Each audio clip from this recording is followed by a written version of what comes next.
స్కూలుకు వెళ్లే వయసొచ్చినా మా పిల్లాడు రాత్రుళ్ళు ఇంకా పక్క తడుపుతూనే ఉన్నాడు. ఈ అలవాటును ఎలా మాన్పించాలో అర్థం కావటం లేదని వాపోతూ ఉంటారు చాలా మంది తల్లిదండ్రులు. తల్లిదండ్రులతో పాటు పిల్లలకు ఇది నిజంగా పెద్ద సమస్యే.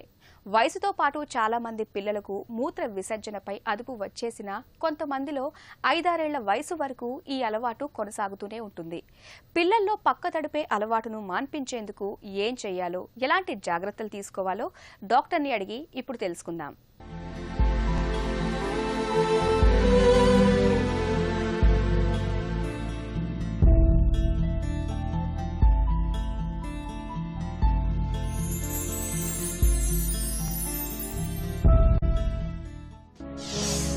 పిల్లలు పక్క తడపటాన్ని ఎప్పుడు పట్టించుకోవాలి? డాక్టర్ గారు, మాకిద్దరు పిల్లలండి. మా పాప వయసు 8 సంవత్సరాలండి. మా చంటోడి వయసు ఓన్లీ 4 years అండి.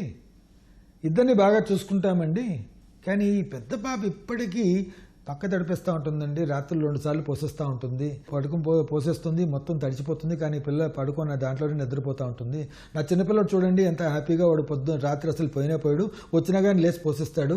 అదే మాట ఎన్నిసార్లు ఆ పాపకి చెప్పినా ఆ పాప వినిపించుకోదండి. కొంచెం కూడా అర్థం చేసుకోదు ఈ పిల్ల. అస్సలు మాకు చాలా కష్టంగా ఉంది బయటకు వెళ్ళడానికి. దిస్ ఈజ్ ఎ క్లాసికల్ వే ఒక పేరెంట్స్ వచ్చి మాకు చెప్పుకునే పద్ధతి. దీంట్లో 2-3 తప్పులు ఉన్నాయండి. నెంబర్ 1, ఆ చిన్నపిల్లకి ఏం తెలియదండి. నిజంగా తెలిస్తే తను ఎప్పుడు పక్క తడపదు. సో ఫస్ట్ థింగ్ ఏంటంటే, ఆ పిల్లలో ఏదో లోపం ఉంది, లేకపోతే ఆ పిల్లోడిలో ఏదో లోపం ఉందని మాత్రం చెప్పకండి. ఎందుకంటే తనకు తెలిసి తను చేయట్లేదండి. తనకు తెలియకుండానే అది జరిగిపోతుంది. తెలిస్తే ఏ బిడ్డ కూడా ఆ విధంగా చేసే అవకాశం ఉండదు. That's number 1. So don't find fault with them. Number 2, ఇంకొకటి కంపారిజన్. చూసావా, నువ్వు తడిపేస్తున్నావు, నా చిన్నోడు తడపట్లేదు. అదొక విధమైన ఇన్ఫీరియారిటీ కాంప్లెక్స్ క్రియేట్ చేస్తుంది పిల్లల్లో.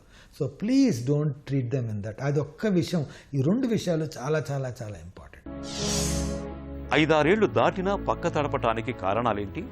ఈ చంటి పిల్లలు పక్కల్లో మూత్రం పోయడాన్ని నాక్టర్నల్ ఎన్యూరిసిస్ అంటారు.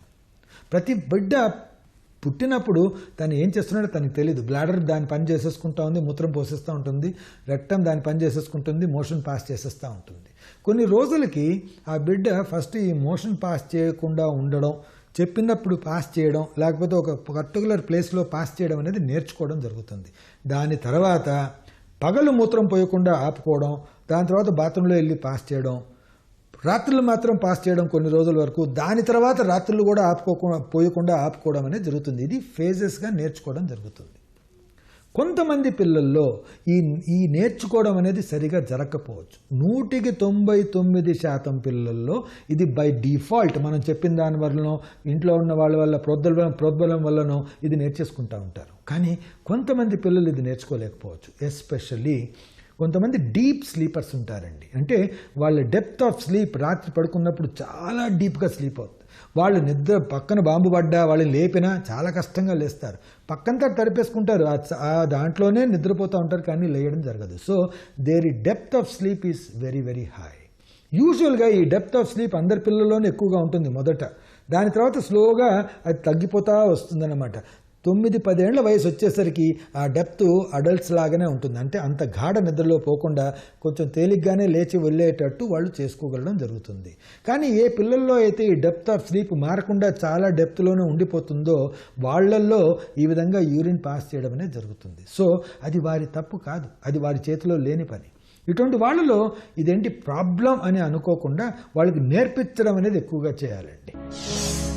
పక్క తడిపే పిల్లల విషయంలో ఎలాంటి జాగ్రత్తలు తీసుకోవాలి? కొంతమంది పిల్లల్లో ఒక ప్రాబ్లం ఉంటుంది. దాన్ని డెట్రుసర్ ఓవర్ యాక్టివిటీ ఆర్ డిఓ అంటాం. డెట్రుసర్ ఓవర్ యాక్టివిటీ అంటే మూత్రాశయం అవసరం కన్నా ఎక్కువ పని చేయడం, లేక అసలు మూత్ర విసర్జనే సరిగా రాకపోవడం, లేక మూత్రాశయంలో కానీ మూత్రం వచ్చే నాళాల్లో కొన్ని డిఫెక్ట్స్ ఉండడం. వీళ్ళు కూడా రాత్రులు పక్క తడిపేయచ్చు, కానీ అందరినీ ఒక కేటగిరీలో కట్టకూడదు. సో ఇలాంటివి లేవు కదా అని మనం చెక్ చేసుకున్న తర్వాత, పగలంతా నార్మల్గా ఉన్నారు, మూత్రాశయంలో మూత్రనాళాల్లో ఎలాంటి జబ్బు లేదు అని తెలుసుకున్న తర్వాత వాళ్ళని నాక్టర్నల్ ఎన్యూరిసిస్ అనే గ్రూప్లో మనం పెడతామన్నమాట. సో వాళ్ళకి చేయాల్సింది ఏమిటి అంటే, ఫస్ట్ వాళ్ళలో కాన్ఫిడెన్స్ పెంచాలి.